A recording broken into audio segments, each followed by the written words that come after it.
on Celine stage? Dion is amazing. Really? Celine Dion was Now, is this amazing. spoken as a gay man? And She was so nice. No, it's because you want to be It was her? the week after I saw Cher. And right. Cher was just very put off.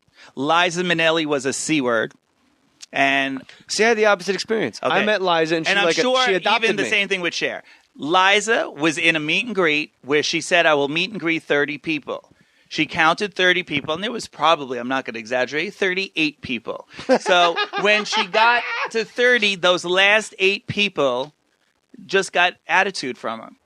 And it was so, and they threw me in just because they knew who I was and so she wanted it her way, and she just turned into How like long ago was this? Last year. Do you think it was post-surgery? Maybe a little at that pharmacy counter you were talking about? I don't know. But the thing is, I even have a picture of it. I'll show you on the wall right there. She just was bitter. I met Liza before she had her hips done. Yes, I met her years ago, and she was nice then, but this time was a bad experience. Every doctor that she went, her and her manager, the guy that does her show, said the doctors they go to say you got to take 6 months off. Mm-hmm. And she didn't want to take time off. She wanted to do the surgery. Here's the picture. She just bitter. Like, do I have to take this picture? You're like a handsome Italian guy. Yeah, you think? I'm looking at like Joan Rivers. You still have your eye makeup on, and you're like in real life. You could show him my picture with my idol. So Liza was a cunt. Yes. See, when I met Liza, I didn't know you could say that word, or I would have said it. Oh, we could say it. You do say whatever you want. When I met her, she like adopted us.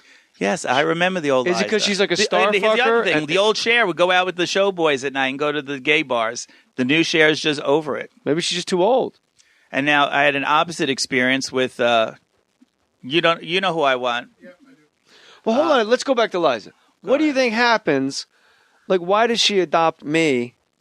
And then why is she like shitty at a meeting? I think she's gone nuts. But it's only 2 years ago. You know, like when she's always been. Here's nuts. the best thing, and maybe she didn't like the fact that I. I was just doing this big campaign for gay marriage, and I said I think it should be legalized. After all, Liza's been doing it for years. That's very funny. There's you and Diana. Me and Diana Ross. I was so afraid to meet her because after 30 years of admiration, I would hate her to be what they say. And how was she? She was an angel to me. Really? And she was engaging in the conversation. And you know how stars are. When they're done, they're done. I didn't want her to be done. And she kept talking and talking. What are the odds? You're wearing a Diana Ross T-shirt, meeting Diana Ross in this photo. Well, I was at her concert. But Liza's always been that way. Like she needs like applause to live. Like it's her oxygen. So I'm fascinated that she was rude horrible. at a meet and greet. It was a bad day. I would say all of us are probably all the things people say we are at different days. I'm sure there was a day I was bitchy. I'm sure there was a day I was very nice. You saw me tonight before we did this interview. I was giving Easter baskets to the homeless. There's days I'll do charity. There's days I won't do charity. You know, there's days when I say, I need some time to myself, and people don't realize 20 people call today and say, can you do this, this, this? So, and for all the straight guys listening right now, you gotta don't tap out on this because this is showbiz. This is like as much showbiz of any interview you've ever listened to on this podcast. It is a man from Long Island that dresses up like a Jewish comedian woman that has been running in Las Vegas longer than anyone in the history of Las Vegas. This is like the sheer tyranny of will that you have. So Celine Dion is she really real nice? But she seems so nice that it would be like annoying. Yeah, no, she really was nice. Like she's on ecstasy all the time. She would just want to pet my arm. She was incredibly nice, time. and she did the meet and greet before the show. What does she weigh? 105, 112, 102? She's tall. Why do I see her camel toe when she's on television? She was very tall. I don't know what she was wearing when you saw her. She seems to have an enormous labia. I can see it through her pants. Well, maybe that's why when she's so well. She's doing that air violin. That little Asian girl's next to her, and all I'm looking at, I could see her vagina through her pants, and she's standing next to a young girl. Well, maybe because she had all those children now. That's what they swung out on. This is pretty like Tarzan. Whoa, here comes Jade. And Cheetah, too. And so, yeah, she tried hard That one looks a little more like Renee. Yeah, one of them should look like Renee. Oh, my God. That guy's 106, and he's strong like bull. He's virile. Stupid. Did they use a donor? What? Do you think they used a donor? No, I'm sure he was still able to get it. Well, maybe not. Maybe they used a donor. You're like, ask me whatever you want. Donor. No, you can ask. I don't know. Bette Midler. Sure. Bette Midler had both experiences with. Yeah, she seems to be the one that would be the most like, I'm not sure. Yeah, she was hot and cold, but she was great because I opened for her when they were campaigning for Obama, and I opened for her and I said, okay, how do you want me to introduce you? And she said, kidding, why don't you use my name? So I was like, what is it again? That's good. Yeah. And she looked at me like, yeah, she was. you don't know who I am? Yeah, you're just a short lady from Hawaii. What do I know? That's right. But when I met, the reason I'm going back to Liza is because when I spoke with Liza in New York, and then we had like lunch at PJ Clark, she literally like adopted us. Like we couldn't get away from her. It was like, fuck, Liza's calling again. We can't get away from Liza. And it's one of those moments where you're like, where's the paparazzi when you need them? I'm changing a diaper at a booth with one of my kids, and Liza's sitting there, and you're like, this would be great. No, they got to catch me running. Well, if this ever happens again, you could say, why were you so rude to my friend Frank? I will. Because here's the thing. She spoke about seeing your show and how much she liked your show. She's been to your show. And then, so she was all smiles. Okay, I'll put it this way. She probably didn't know who I was. I was just one of these people in line and taking a picture. She probably saw I was at a drag. I was backstage at her show. She thought you were Jimmy Fallon. Yeah, so Michael Jackson. And Bette Midler, you had a nice experience? Had a nice one that day, and then one after her concert where it was New Year's Eve that wasn't as nice because she didn't want to be bothered with anybody. Do you do what I do? Do you do the research of the person and you think in your head? Because I do this going in, like with Bette Midler, I'm like, all right, I got to think of a few buzzwords where she knows that I'm so dialed in to because I'm not her demo. I'm like a jock from New Jersey. So when I meet her, I go, you must be from Hawaii. You have such lovely hands when you dance. And then we were just in. We were in. Because my wife has this rule, never meet your heroes. And she's like, I don't, because my wife's obsessed with Bette Midler. And my rule is the opposite. Fuck that. We're going backstage. And if she's an asshole, I'm going to tell everybody I ever meet that person's an asshole. Right. So that's good that we get to air people out on this podcast. But mostly everybody's been very nice to you. Mostly, yeah. Mostly. Oh, very mostly. High. Let's even forget Joan Crawford eyebrows on that mostly. No, the local. Very high. I think I got to be honest. I think even the local people have an attitude because of what I do, and they don't understand why people buy tickets to the show, and they don't. I don't understand why people are buying show tickets to the straight people shows because they stink. Like this is a complete. You have how many people are in the show? Not including the dancers. How many impersonators are in the show? Like 12. Okay, and how many characters does each? Some guys do 3. Yeah, some do 3. I got to tell you, every time I've seen the show 3 times, and it's always fun, and everyone's clapping and they have a good time. Dolly Parton comes out the side door, you mix it up. Diana Ross comes down the center aisle, and guys chase somebody else up on stage. Britney Spears, by the way. From 50 feet, you would never know. You would never know. I had a military guy come out the other night and said, "Thank God for fluorescent lighting because I better look at my dates real close from now on." I will say this though: Britney Spears has quads like a state trooper. You better tell that guy to stop doing squat thrust in the gym because Britney Spears, without those quads, I don't think there's a straight guy that would not hit on that guy in a bar in the Britney Spears. What does Britney Spears do to get those giant quads, like almost like bodybuilder. It's almost like he was a male bodybuilder and then went, "Fuck it, I'm going to be a Britney Spears impersonator." I don't know what he does because from the like pubic bone up, it's a complete girl body, and then the quads. It's big like legs. He just carries people on his back. Yeah, he looks like one of those girls that work out. I hate that look, like Madonna had for a while. Madonna looks like Willem Dafoe. Yeah, I like a girl to look a little more fleshy. You guys can laugh out loud. Everyone's holding in their laughs. That happens every podcast. So 12 guys in the show. 12 plus 8 dancers, 6 dancers, 2 swings. 2 swings, like if they're sick. Like if somebody dies like a in the number, somebody else could run it. Is it like a stand-in a swing? Mm-hmm. Okay. Well, I don't know. Maybe you meant like swingers. Swingers, that too. We throw the keys in the bowl before they get here. They just go home and do whatever they want. Cher, you're with Reba. Yeah. All right, Ooh, Brittany. could you imagine? You got to imagine Aretha and Tina. How do you find the sisters are doing it for themselves?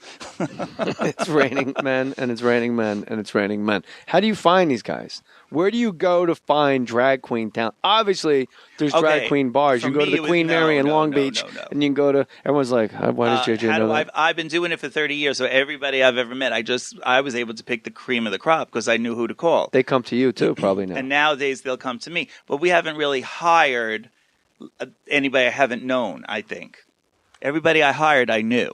Have you ever seen somebody on tape and you've said to the people around you, "We have to get that person"? I was at a pageant, yes, the Janet Jackson tonight. I saw him at a pageant and did that. Reba was in my show years ago, and I said, "We need a Reba now for this number." We got him. In the last show, the producer, a lot of them he didn't want because he didn't want to pay a lot of them ask a lot of money.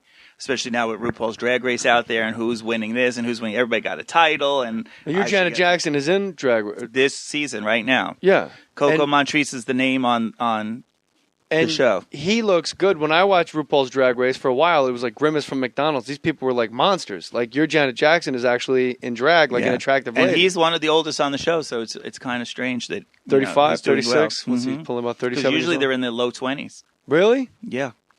Are you on RuPaul's Drag Race? No. Okay, but you're doing Toddlers and Tiaras. Yes. How do you get hooked up with toddlers? Are you just because you're obsessed with it? I did Millionaire Matchmaker on Bravo with Patty Stanger. Okay, Patty Stanger. Nice? Mean? To me, wonderful. Okay, but if she's so great at matchmaking, how come she can't find a boyfriend? Well, she does have a boyfriend now.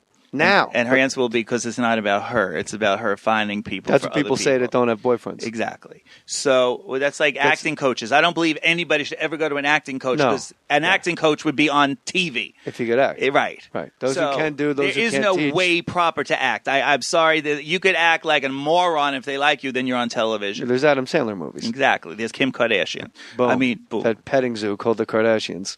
That's right. Ugh. Oh, please! They're here right now, and it's mobbed. I'm saying it with jealousy. I want you to know. I'm not like I'm not putting them down. I am envious as all hell that they figured that out. It's so you. I should have a show behind the queens. If anybody's listening, you should. You wouldn't believe the crap that goes on behind stage here. Can we produce it? You can produce it. I put a couple shows together in my day. Don't you think that's a great name, Behind the Queens? It's not what happens on stage. It's back here. You know what? This is amazing. You said this. I had an idea for a show. We have a production company, like Last Comic Standing and all, sports shows and stuff, and action. And we had a show called Counterculture. I want to do a show about those ladies that do makeup at makeup counters because they're awful. Their faces, they're the worst at putting makeup on themselves, yet everybody sits in the chairs. Like what you did at the pharmacy. Mm-hmm. Well, these women, it's like Persian women, and they just have like crazy, like Fred Gwynn from the Munsters faces, and people line up to sit down, but you couldn't clear. If you sit here, every product had to be cleared. It would have cost the show. It would have been like $150,000. Clinique, La Mer, every just single to do their product. face. Or you would have had to blur out the entire show except for the people's faces. So now this is maybe the way to do the show. We go behind the scenes with the divas. Mm-hmm. Because nobody would believe it. They would swear it was scripted, and I guarantee you it's not. One day I just want to run my cameras.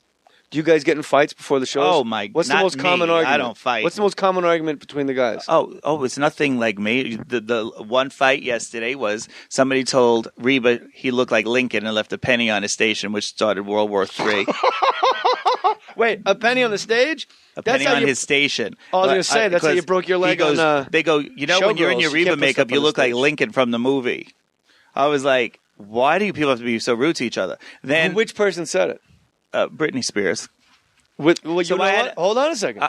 You got to tell Reba. Why don't you tell Britney Spears? Why do you have quads like a state trooper? Well, what I told Britney Spears was, you're very fortunate in your life, so why are you putting down people that might not be as fortunate? And his number's going over better than yours right now, so I really wouldn't be making fun of these people. Yeah. Britney Spears, by the way, needs to practice that whip a little more. She almost took an eye out. That's why one of the dancers has an eye patch. That's right. And he's my line captain, so he's only got one left. The guy's got one eye because Britney Spears doesn't know how to work the whip. Is it wrong to nickname him Sandy Duncan? No. Oh, okay. No. Give him a wheat thin. Have fun with it. I did. So they'll argue. So they get catty and they talk shit at each other. I was in Hawaii. I was trying to take a once-in-a-lifetime vacation, and I'm in Hawaii, right? Just ready to get my luau and get my pig. And the next thing you know, they're roasting the pig, and I get a phone call going, the dancers are choking. Dolly Parton's wearing too much perfume. And I went, oh, maybe you didn't get the memo. I'm in frickin' Hawaii. And they're calling me to solve this problem. Dolly Parton, there's 3 people in the show. Dolly Parton, the guy that does... Madonna, Dolly Parton, and he does that famous Charles Aznavour number at the end, What Makes a Man a Man. I have to tell you, every time I see the show, I forget What Makes a Man is coming. Mm-hmm. And I wish every fag basher and every homophobe in the world to see that could sit through that number. It is one of the most moving things. It's basically just during, I don't know the song. It's a Frenchman, I'm assuming. Charles Aznavour, a very famous French singer. Actually, Liza Minnelli does that song in concert as well. Now, if only she could take off all of her makeup and hair, and we could see don't have that much time. That she's actually Jimmy Kimmel. I think she's Chewy from Chelsea lately. They got the same mustache if you look close. I can't believe Liza was so mean. That's so But years ago, funny. she was nice to me, so I remember.